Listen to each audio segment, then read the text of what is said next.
Just after the completion of that great work, the two greatest giants in the world of art, Beethoven and Goethe, met for the first time at the spa town of Teplitz and were strangely disappointed in each other. Goethe, Beethoven wrote, Goethe is too fond of the atmosphere of the royal courts, more than is becoming to a poet. Why laugh at the absurdities of virtuosos when poets, who ought to be the first teachers of a nation, forget everything for the sake of glitter? And Goethe's impression of Beethoven? A more self-contained, energetic, sincere artist I never saw.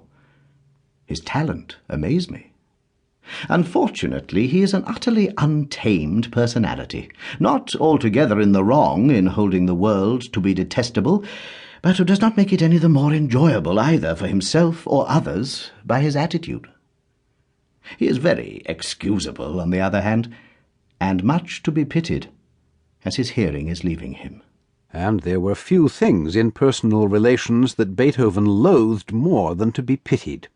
Some might say, uncharitably, that his own self-pity left little room for the pity of others, and there are certainly numerous instances where he describes himself to friends as God's most unhappy and miserable creature, and so on.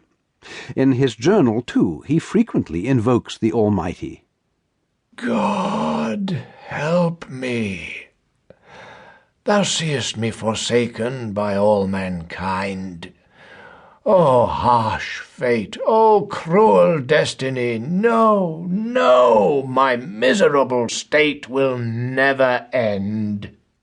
To the world at large, though, and in his relations with individuals encountered in day-to-day affairs, he could present a very different face from the untamed personality described by Goethe. Another impression from the same period and the same place might almost be of another man altogether. Our witness is Karl von Ense. In that summer at Teplitz I made Beethoven's acquaintance, and found this allegedly wild and unsociable man to be the most magnificent artist with a heart of gold, a glorious spirit, and a friendly disposition. What he has refused to princes he granted to us at first sight. He played for us on the piano.